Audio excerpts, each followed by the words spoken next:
Hi, good morning, everyone, and thank you so much for joining today. My name is Sarah Murphy, and I'm the Programming Director for the Greater Philadelphia chapter of WICT. Thank you to Kathleen for hosting today's event. During these extraordinary and trying times, I'm so grateful that we have the opportunity to bring a group together like this, to have the chance to hear from two remarkable women on such important topics, diversity and inclusive leadership, and to be able to do it in such an accessible way. At WICT, we're working hard to find innovative ways to continue to deliver valuable content to our members. We have a few upcoming events in the works, including a virtual networking event on June 19th, so please go to our website to register. I encourage everyone to become a member or renew your membership today at the website on the screen. Be a part of our 10,000 person strong network and join one of the oldest and largest organizations serving women professionals in cable and telecommunications. We wouldn't be here today if it wasn't for our sponsors, so a very big thank you to them who help to make events like this possible.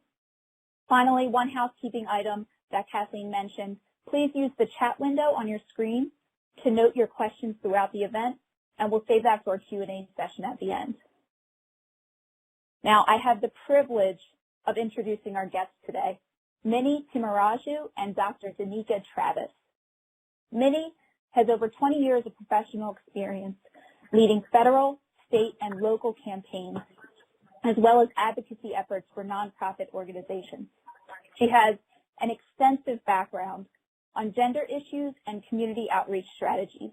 She currently serves as the Executive Director on the D&I team for Comcast NBC Universal. And Dr. Dnika Travis is the Vice President of Research at Catalyst and is a recognized researcher, educator, and change leader. Her renowned research on emotional tax experienced by people of color at work, along with her expertise on engaging in tough conversations across differences, have been widely published and featured on top-tier media outlets such as CNN, Fortune, and NBC News. So from myself and the rest of WICT Philadelphia, thank you both for spending your time with us today. And with that, I'll pass it over to Minnie. Thank you so much, Sarah, and welcome and good morning, WICT Philadelphia. And I believe we also have some guests from WICT in Texas. So special shout out to them. Dr. Travis and I just bonded about the fact that we're both Houstonians. And she currently lives in Austin. I am in Philadelphia, so I'm a member of your chapter. Anyway, we're thrilled to have all of you this morning, but thanks to the Texans for joining us a little bit earlier in the morning. And I know it's been pretty hot, so hopefully you're in a cool spot. I also want to give a quick disclaimer since we're a lot of us are working women at home with kids. I have two almost 15-month-old toddlers running around the house. You probably won't see them, but you might hear them. So bear with us, and it will be part of the experience of being inclusive during a pandemic that I think Dnika and I will have a little bit of a chat about later. So thanks for your flexibility. The topic of today's talk is not only is an update on D&I in the industry. I'm going to take a really quick overview on that, and then I'm going to dive a little bit deeper into my own expertise, which is D&I at Comcast. But first, I wanted to point all of you, and I think as WICT members are highly familiar with this data, but it does a refresher to the NAMIC, AIM, and WICT PAR initiatives and the survey funded by the Cates Foundation that tracks D&I and diversity metrics in the cable, telecommunications, and media industries. So if you haven't had a chance to go to the WICT website or the NAMIC website and dig a little deeper into this report, there's really some fascinating stuff. And I would say the top line is the state of the industry is steadily improving when it comes to D&I. I'll give you a couple of quick top lines, but I really encourage you to read the report, and I can work with Kathleen and Sarah to make sure everyone has a copy. This is the 2019 data for the cable industry specifically.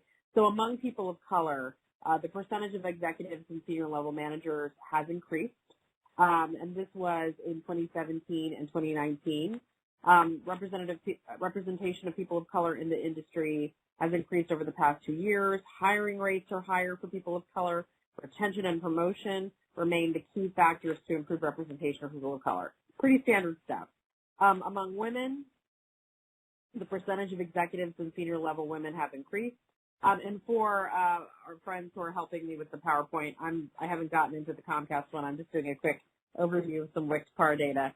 The percentage of executives and senior level women has increased. Promotion and hiring rates are higher overall for women. The representation of women has remained steady, and the recommendation is to increase representation of women. Recruitment and retention are key. These are projections and recommendations, however, based on 2019 data and what was considered the scope of the industry back in 2019. So it'll be very interesting to see what WICT and NAMIC recommendations are after this year's newest report comes out for 2020 this fall. And it's usually, I believe, and WICT folks can correct me later, I believe it's late September, early October, during Diversity Week that these results are released in New York. So more to come on that from our colleagues at WICT and NAMIC, but wanted to give you a quick overview of where things are at with the industry. And now I'll go to a little bit more about Comcast. So thanks. So as Sarah said, I'm an executive director on the diversity and inclusion team at Comcast Corporation, and we oversee a couple of different buckets of work for the company. I know a lot of you on this call are Comcasters, but I know not everyone is. If you'd like to see this kind of data and information and breakdown for your company, I'd encourage you to reach out to your D&I colleagues there. Next slide, please. So I wanted to tell you a little bit, and those of you who joined us last year when I did this same presentation with our colleague, my colleague Jennifer Allen at PwC, we'll find a lot of this familiar, so I'll go over it pretty quickly, but I'm open to sharing any more details over email or with my colleagues at WICT or anybody on the call. But since our founding in 1963, D&I has always been a top priority for Comcast, but we really formalized the work during our merger with NBC Universal, creating partnerships with national civil rights organizations, and we established 5 focus areas in D&I. Those are governance, supplier diversity, workforce hiring and inclusion, community impact, programming, and products. So a lot of companies, when they think about D&I, they focus on HR and hiring and talent. We do as well, but we also encompass our D&I corporate work in all of these other areas, and we track and retain metrics, and we use that data to constantly improve our work in those other areas. So we formalized these commitments in 2011. We have an extensive joint diversity council of civil rights leaders and community leaders that advise the company to keep us honest. And I'll talk a little bit more about that later. Next slide, please.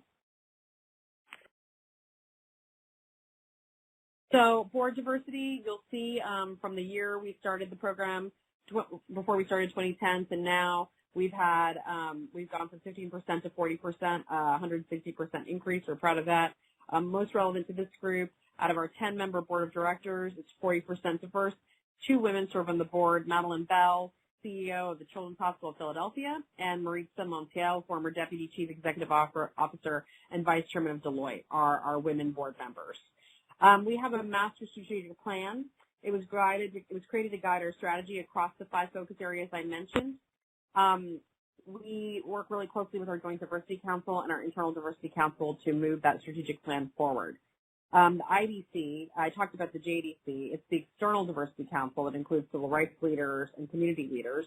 The IDC is our senior leadership inside the company, VPs from across the different business units who advise and serve as champions and advocates to drive our D&I goals and metrics and our MSP goals across the business. They also promote accountability and oversight. A portion of Comcast senior management bonus is tied to the achievement of our diversity objectives. In addition, our department continues to grow with a full-time team dedicated to driving the company's strategy, priorities, and initiatives. Again, as I said about the JDC and the IDC, they keep us honest. They make sure we're paying attention and we're not just putting up numbers to put up numbers, but we're really tying them to company success. Next slide, please. Let me talk a little bit about our workforce. I know this is what most people think when they think about D&I. Some of the stats here on the screen that we're really proud of. Our overall workforce is currently 62% women or people of color.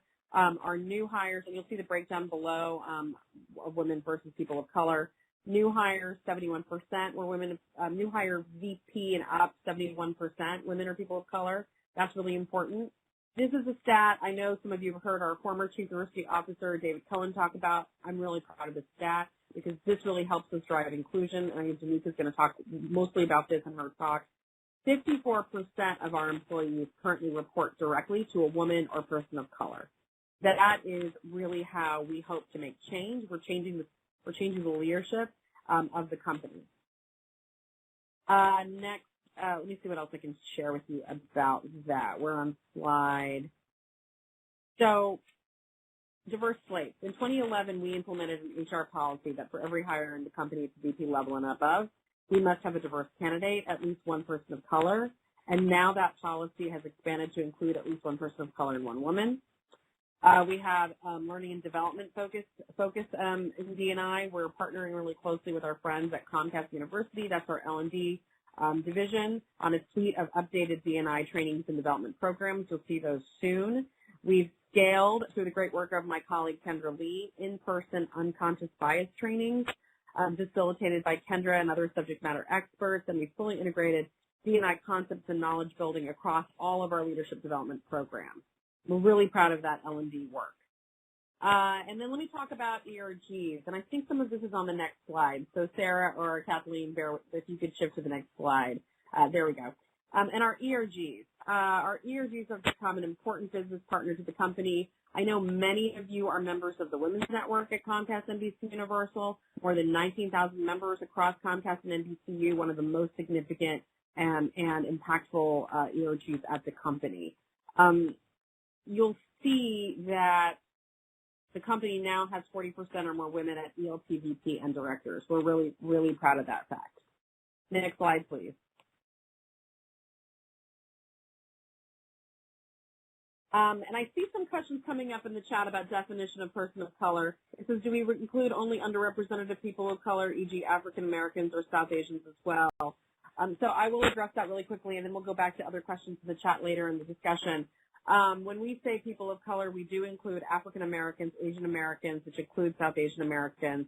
We include Latino, Latinx, Hispanic, Native Americans. Now, definition of underrepresented depends on the industry. So South Asians might be overrepresented in tech in some sectors, but not overrepresented in other areas. And I'm sure Dnika can say more about representation and metrics, how Catalyst thinks of them. So that's how Comcast thinks of them as well. Supplier diversity. This is another really critical, important metric for us in tracking D&I initiatives and D&I success. We know as a Fortune 50 company, we really do help incubate and support a lot of smaller businesses, and we are very proud of our record of building businesses for diverse communities. So in 2015, we became the first media tech company inducted into the billion dollar roundtable, an exclusive group of companies that have attained $1 billion or more in annual Tier 1 supply chain diversity spend.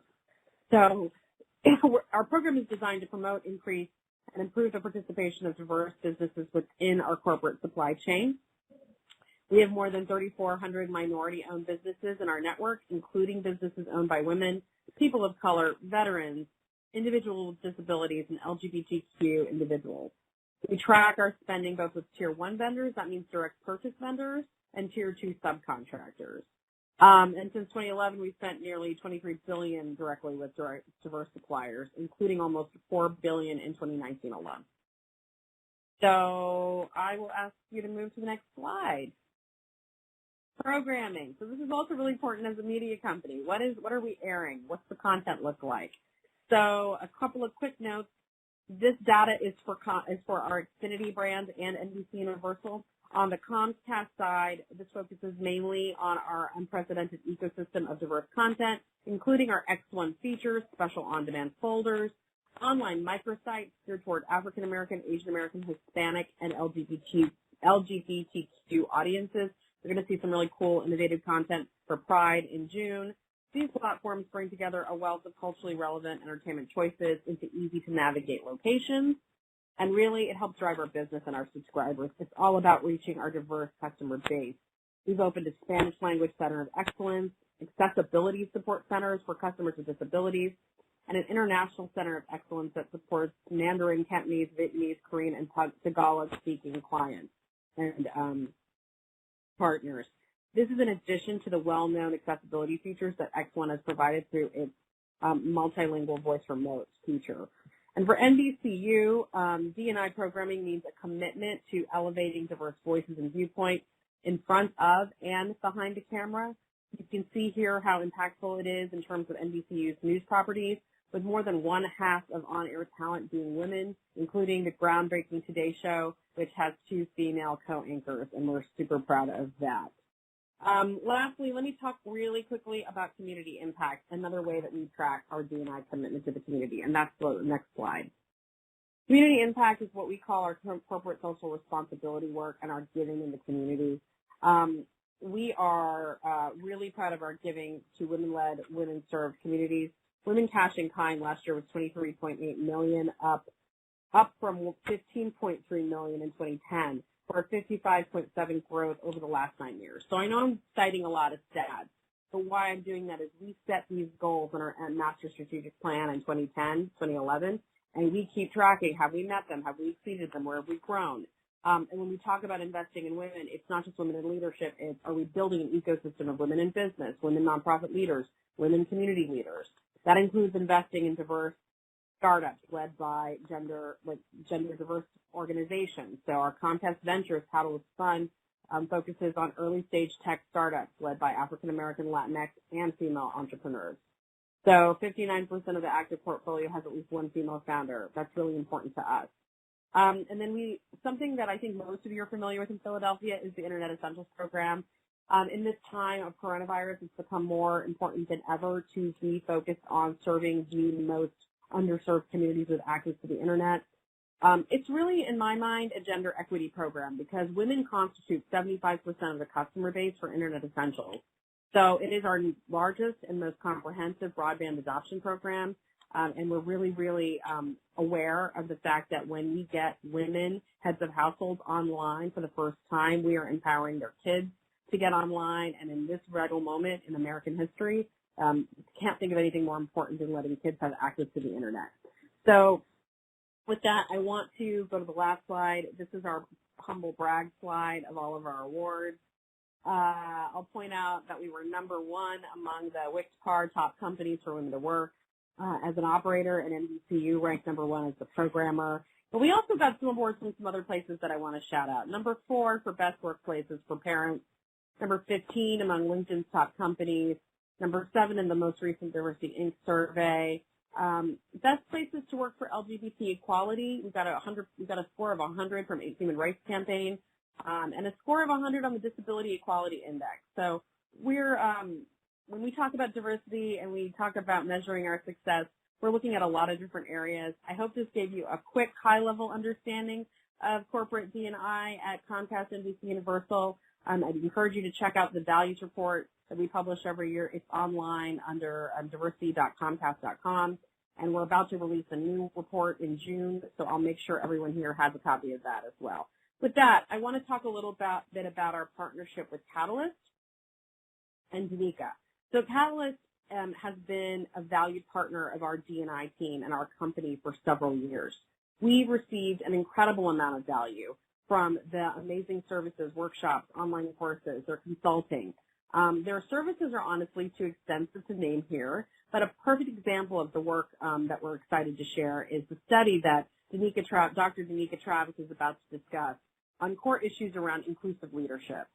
Catalyst research helps center employers around real solutions they can pursue in their quest to create an equitable workplace, and I'm so excited for all of you to hear from Dr. Travis about her study, because afterwards we're going to have time to talk about it as a group and see how relevant it is to this very moment in time.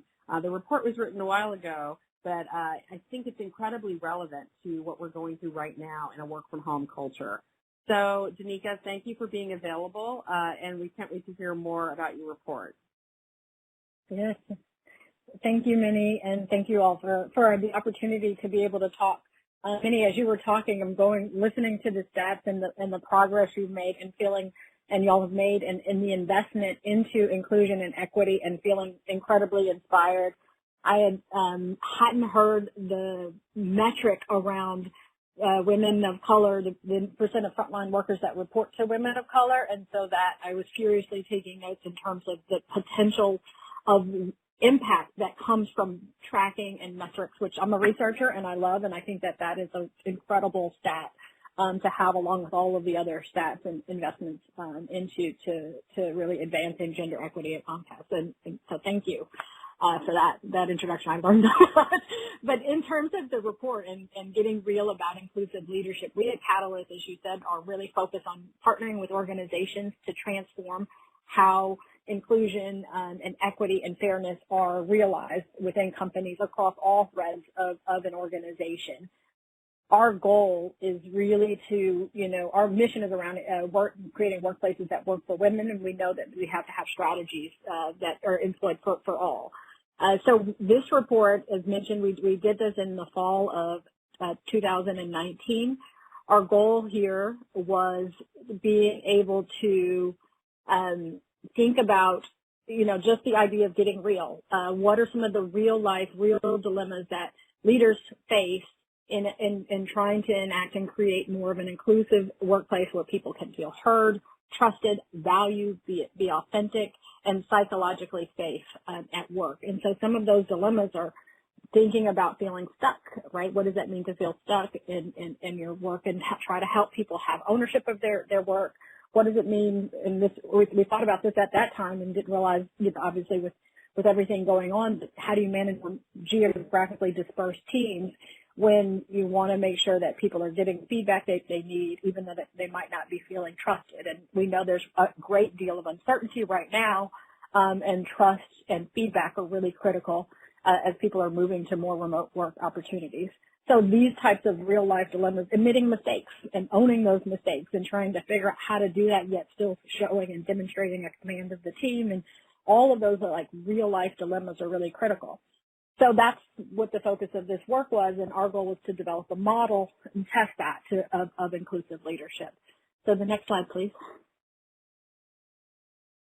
So in our study of 21 employees at 8 large corporations, most of whom worked in one of 8 countries, we wanted to better understand what are the framework, if you will, the frame for inclusive leadership.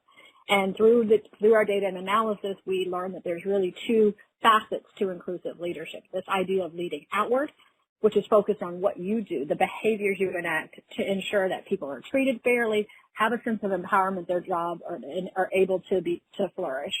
And then the second piece of that is the leading inward, which we really wanted to call attention to because it really requires that hard look in the mirror at who you are, your being, your inner ability to act courageously, self-reflect, learn, and really exercise. And that balance of doing and being are really critical drivers of inclusive leadership and aspects of inclusive leadership that are important. And we learned this in this study as well. Next slide.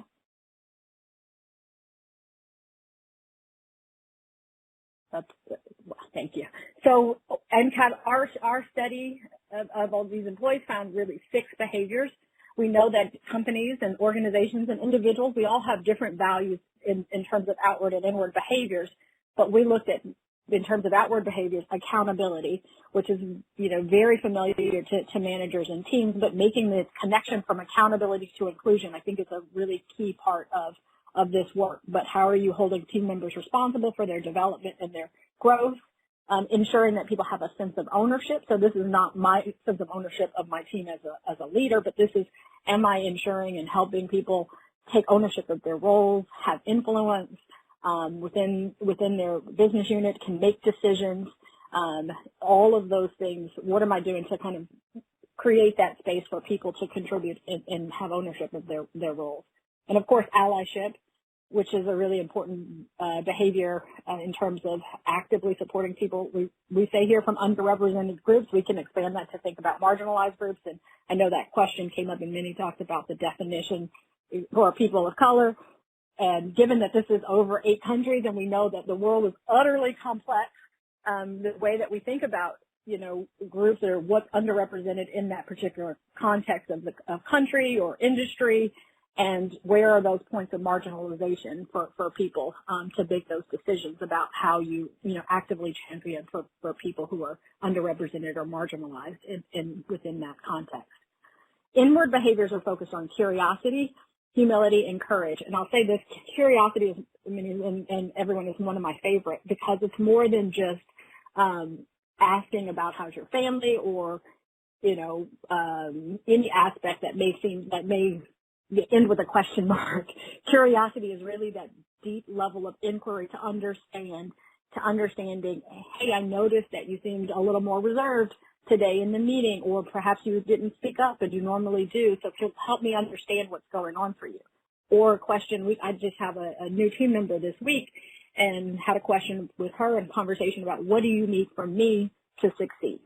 And how can we have systems and checks and balances throughout, our relationship to do that. So it's that deep level conversation that really helps drive success.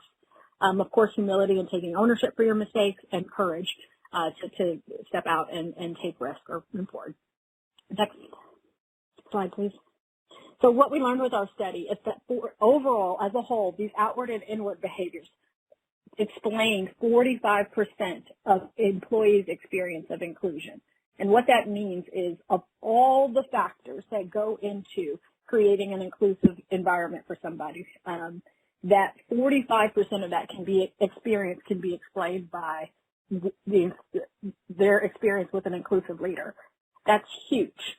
In a lot of trials and just other types of studies, 10% of any phenomenon to be explained is powerful. 45% is phenomenal.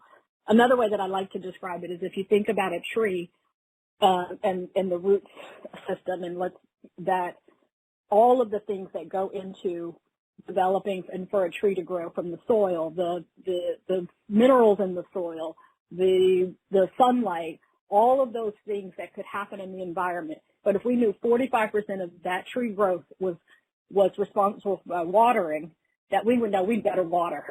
We have to make sure we water, and we water well, and we make sure it's nurtured, because it explains 45% of the growth of that tree. So that's really important facet here. Next slide. Similarly, we found a 2/3 uptick in that experience, and this is just another way of showing that close connection. So as people have greater experiences of inclusive leadership, their experience of inclusion also goes up at the same time. So there's a 2/3 uptick in that relationship. Next slide. And lastly, what do we mean by experiences of inclusion? As mentioned earlier, we talk about being valued, being trusted, authentic, and psychologically safe at work. I won't go into the details of this other than the point, because we can do that in our conversation, Minnie, but other than the point that trusted is really a critical aspect. A lot of times when people think about inclusion, they think about how is someone feeling? Are they feeling included? And aligned with what Minnie is showing with the stats and the way in which diversity and inclusion operate, it's not just a feeling. It's, are your employees situated into the fabric of an organization? Are they trusted to make the decisions? And are they contributors to the organization? Are they able to, make that difference and part of the organization and the fabric? So are they valued?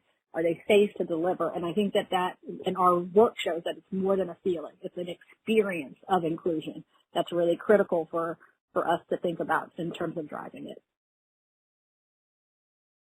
And lastly, there are real benefits of that experience of being included, from team problem solving, work engagement, employee intent to stay, and employee intention to innovation. Inclusion explains a hefty percentage of all of those. And because there's a difference in the 49% to 18% doesn't mean team problem solving is better than innovation as an outcome. It just means that all across the board that inclusion has a really powerful effect of all the things that go into employees' experiences in these different areas.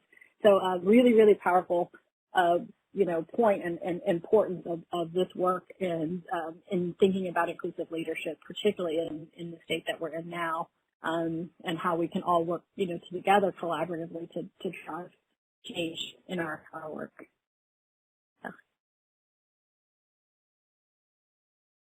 That's awesome. And then these are all the ways that you can follow Catalyst's critical work, see the latest reports from folks like Dnika and others, and be part of the conversation with Catalyst and the companies like Comcast, NBC, Universal that are members of Catalyst.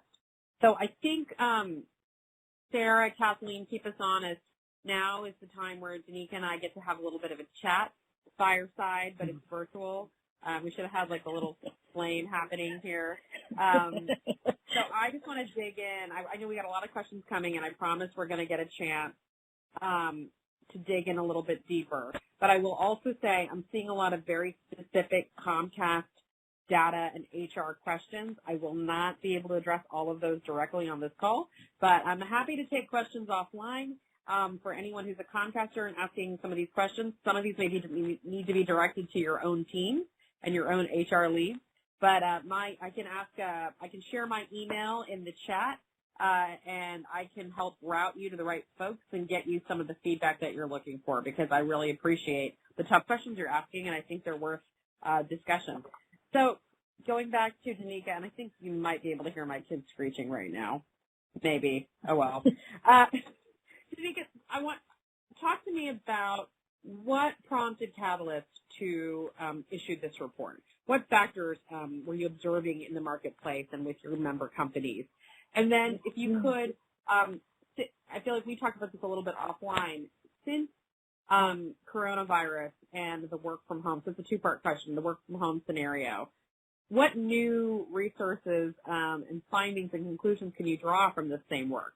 There's a lot in here about, how are you inclusive? I read through the report last night again, like how are you inclusive with a remote team or, managing folks from different parts of the country? I feel like it's very applicable to the situation we're in now. And I think there's a tendency for a lot of folks to think, well, D&I is going to be put on the side right now because we're dealing with much more pressing issues during the pandemic. And actually, this could be a great time to recenter D&I to really improve employee morale in a really stressful time. So the impetus for the report and a little bit about how it applies to our current day scenario. Yeah, impetus for the report. We've been having, and you know this as well, and I'm sure those that are watching have seen and had conversations about the need for a business case for diversity and understanding kind of what are the, and which also leads to part of your second question, which I'll answer in a specific way, but, thinking about, the why do we need diversity and inclusion? And I found that we've been finding, and lots of researchers and practitioners and leaders have said, let's move away from not necessarily doing the work and talking about the business case for diversity, but move away from the what in some sense and get to the how, right? And so how do we actually do inclusion well? And what we wanted to do with this study, we've had work in inclusive leadership, and we had a prior research study of a view of inclusive leadership in a view from 6 countries, but we want to be able to put a framework and a model to help people drive solutions and do the how. And so that was the impetus for this study, is what are the specific behaviors and actions and the subtleties that go into leading inclusion. What are the real life problems and the real day scenarios that people can deal with? So that's the first piece. And so we wanted to have data that really backs those types of experiences up and provide solutions for people in that way. First part. Second part, what can be learned? Well, it's really interesting because with coronavirus and the ways in which, that we are all facing in different ways, right? We are learning so much and we're seeing so much about society, from social divides and social inequalities really being amplified. We're having people, obviously work remotely and having to re-navigate what does a team mean when I have to, sit in front of a computer for 8 hours? What does work-life balance mean when I'm, I have my son will probably be coming in here with his Harry Potter book in the middle of this to read, just trying to figure out how to manage all of that kind of thing. And so as a leader, we have to have inclusion at the forefront in this period of time, not just about delivering business goals, it's a part of how we deliver business goals. They're not separated. And I think that is a really critical way of thinking about diversity and inclusion in particular, and the practice of inclusion. It's part of how we get our work done. If people are not feeling trusted to deliver in their jobs, they're not feeling like they are viewed as a contributor to the organization, they're not participating in this decision making, whatever their sphere of influences. We all have different influences. We have a problem, and so and that requires skill, it requires learning, that requires attention, and it helps business thrive in many different ways. And so I am seeing more of a need to really drill down into kind of a back to basics approach in terms of thinking about what are the core competencies for inclusion and delivering inclusion within our organization. Allyship, someone had a question about that coming up, but allyship is really critical, because if we're not having the same kind of opportunities to interact with people, who's going to get left out? Who's going to get, considered for different jobs? That all of those questions become even more acute as we're re-navigating what work looks like. Yeah, and I think one of the other things I found really interesting, and Danika's entire report, I encourage you, this was just a quick snapshot, but the entire report is online on the Catalyst website. It's not too long. I encourage you to read through it. It's got some really great tactics. And one of the questions I had also as a follow-up from the report, Danika, was we talk a lot about, in your report, you focus a lot on managers, but and I'm a manager, so it's really valuable to me. But let's say I'm not a people leader, and I'm trying to find a way to influence inclusion in my virtual work environment with my team and manage up to my boss, who may be well-intentioned but may not understand these concepts. What are some good tactics and tips? Maybe there's other resources at Catalyst to sort of gently introduce these concepts. And I will say for Comcasters, through Comcast University, through the employee resource groups, and through some of our D&I content that we're going to be rolling out this summer through virtual webinars, there's a lot of opportunities through WICT, through Name It, to plug in on your own. But sometimes it's challenging to get your people leader to understand these concepts. So what are some lessons and things that can be shared from your research on how a director can manage their manager?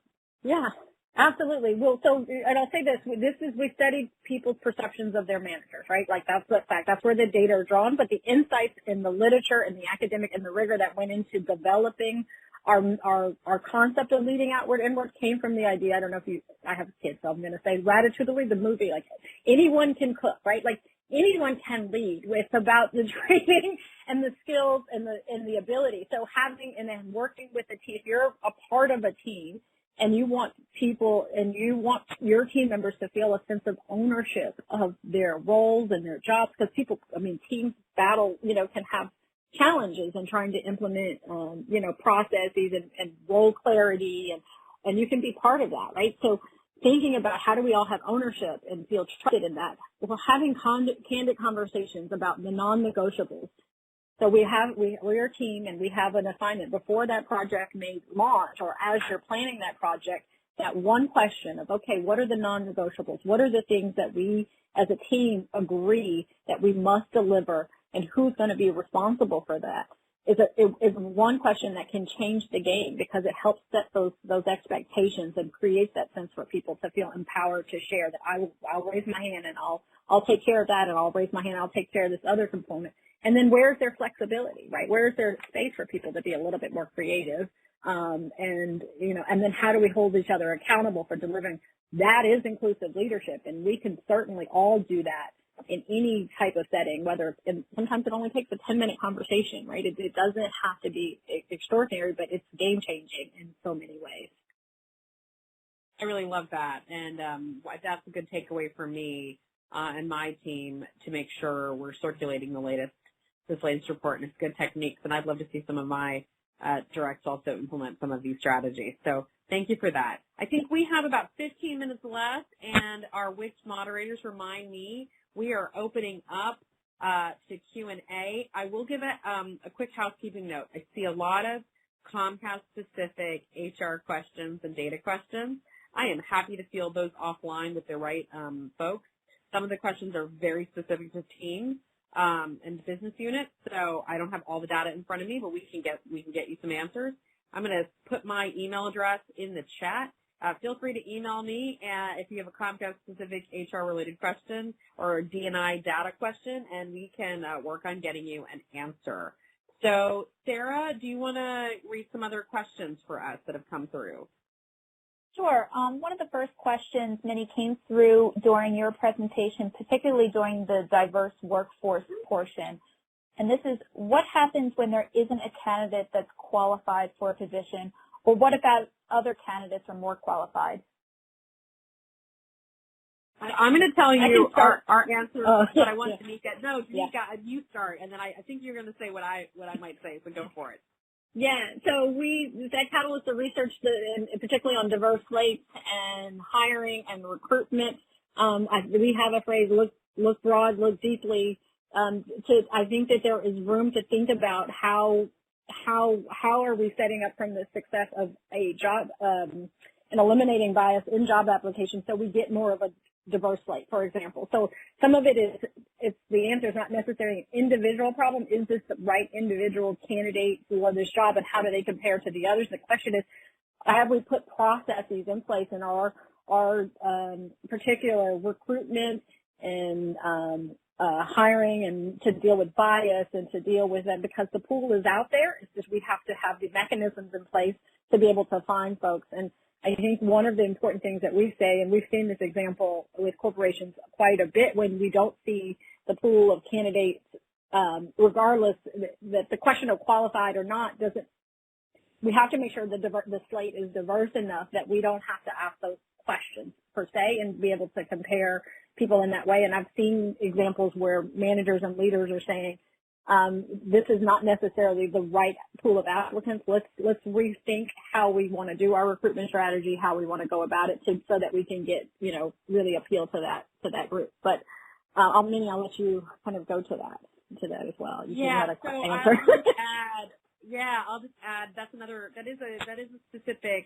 That is from a Comcast specific lens. What I will say is, can't speak for every scenario at the company across all of the business units, but it is rare, extremely rare, that we do not find qualified candidates to put into a diverse slate. Now, the purpose of a diverse slate is not to then say, diversity is the number one factor in hiring, but it is a factor, right? So if you don't have a diverse slate, you're removing the opportunity for a really critical talent recruitment hire. So, and a really critical factor that we've decided is very important to business. So, if the scenario that the questioner pointed out is the case, that, and again, remember all these questions about qualifications are highly subjective, as they should be. It's about fit on the team. It's about fit for the role. It's about the current business climate, how the chemistry of the overall work and the team. If there is somebody deemed more qualified, the process will bear that out. But the goal for us, as Dnika talked about from the overall D&I, DEI framework, is to present a diverse slate and to hold managers and the team accountable for looking for diverse, qualified candidates. The rest, I think, we can talk about offline. But the spirit is, and the data proves that it's very rare that you cannot find a diverse slate that's qualified for a role.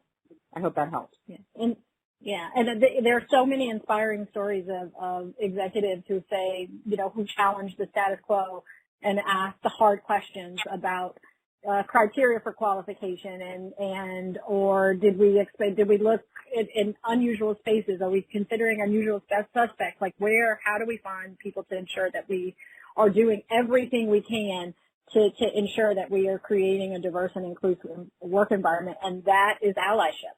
And I know there's a question about that. That is allyship in of itself, and it's really critical to kind of think about that, as I said before, as part of how business gets done rather than something that's off to the side. So even, thinking about those questions and unpacking those types of questions, why are we trying, in that way can be really effective strategies. Great, thank you. And just go. Oh, yeah, go ahead, Sarah. Sure. Just got a good question that I think is related. Are there any statistics or can you speak to more on retention of diverse candidates and the best ways to retain diverse talent? I can give you some examples. inclusion is so much of everything.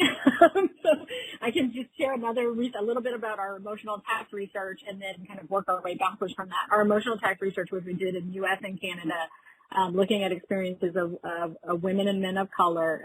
So in the U.S., that's with Asian, Black, and Latinx employees. In Canada, we looked at Black and South Asian, East Asian employees and found that there is this experience of being on guard, if you will, as part of emotional impact to protect against the potential for bias, whether it happened in the workplace or not. So people bracing for insults or adapting and changing their appearance to try to fit in a mold or covering aspects of their identity. And that experience of being on guard had real implications for talent in the organization with a link to higher retention or intent to leave.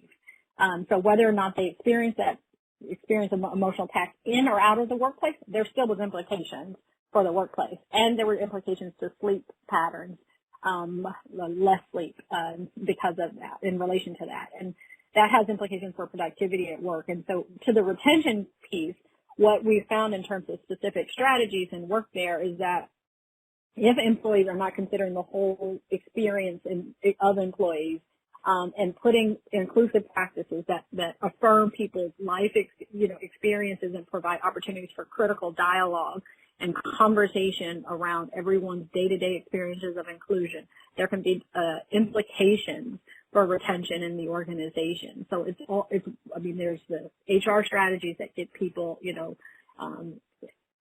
compensated and, fairly treated, and organizational accountability to D&I. And then there's that day-to-day living inclusion and exclusion for employees that needs to be managed and dealt with. And so those types of approaches are really critical for retention.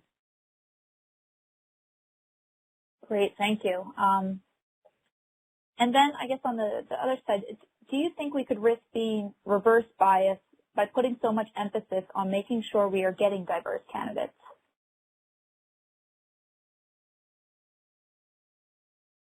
So I would say quickly, no, yeah, I don't think so. But I don't think so. Yeah.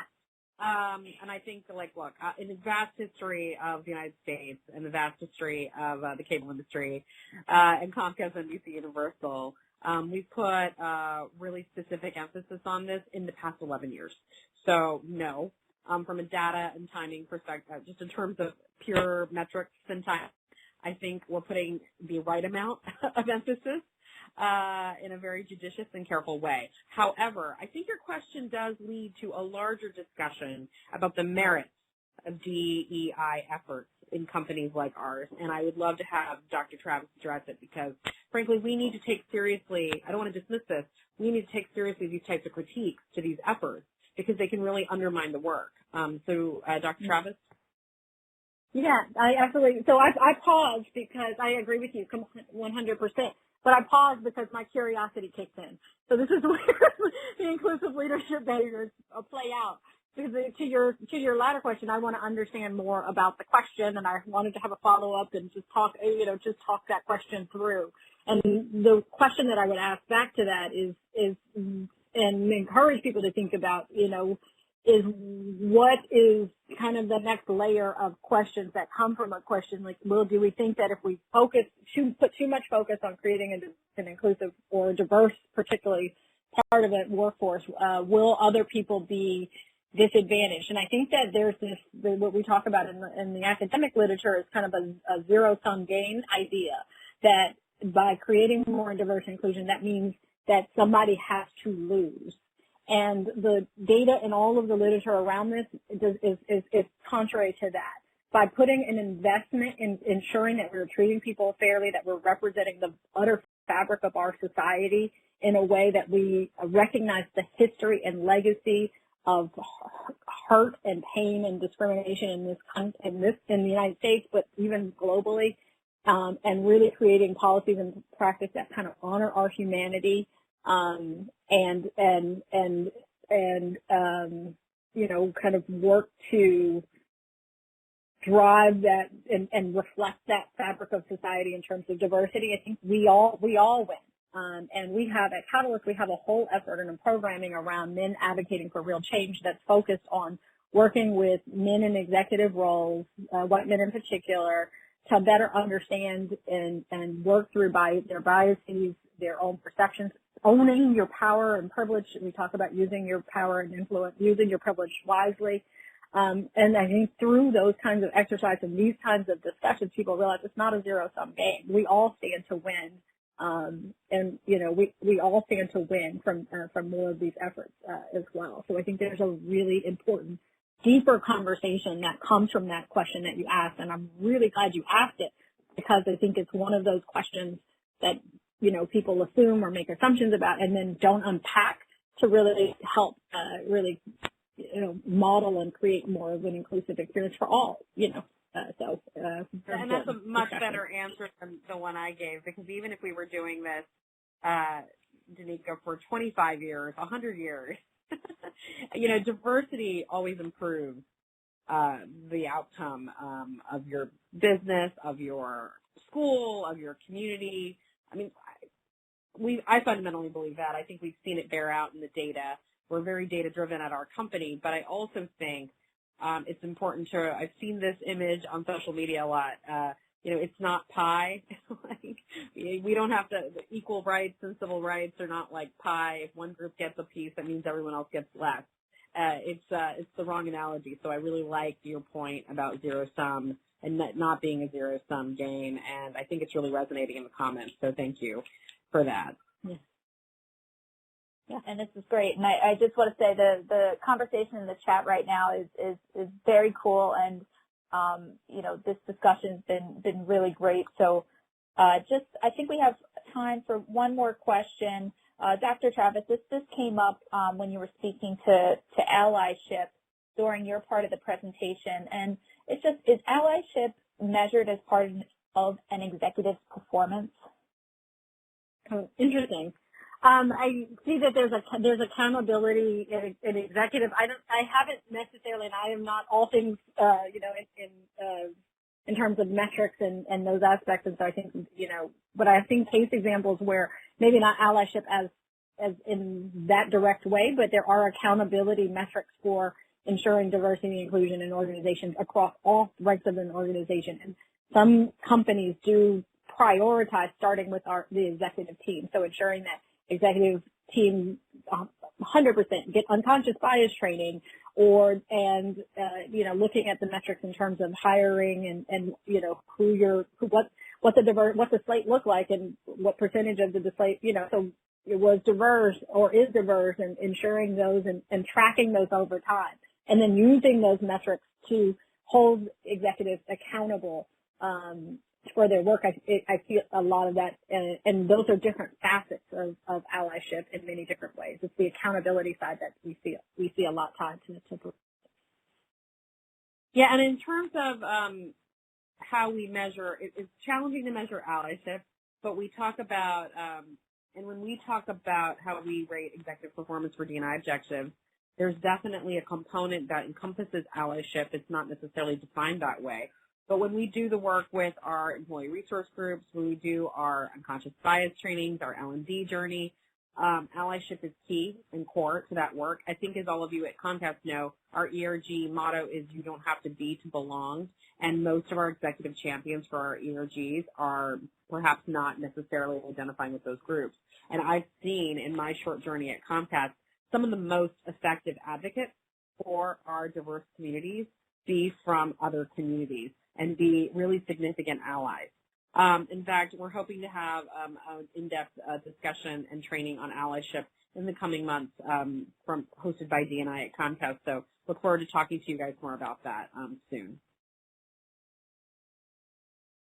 Great. And I apologize for any questions that we didn't get to. We're at time now. And just to reiterate what Mini said, we didn't get to some of the questions that were more specific on Comcast metrics, but she provided her email address in the chat. So I think that's the green light. Please feel free to reach out to Mini with your questions.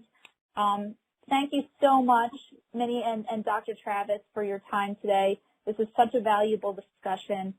Thank you to everyone who joined from WICT Philly to Texas, and then also a shout out to WICT California and WICT Latin America, who was also able to join us. Yes. Thank you to Kathleen. Thank you to our sponsors. Please register for the next event on June 19th. And just everyone have a great day today and stay safe. Thank you all. Thank you, WICT. Thanks, everyone. Thanks, Danica.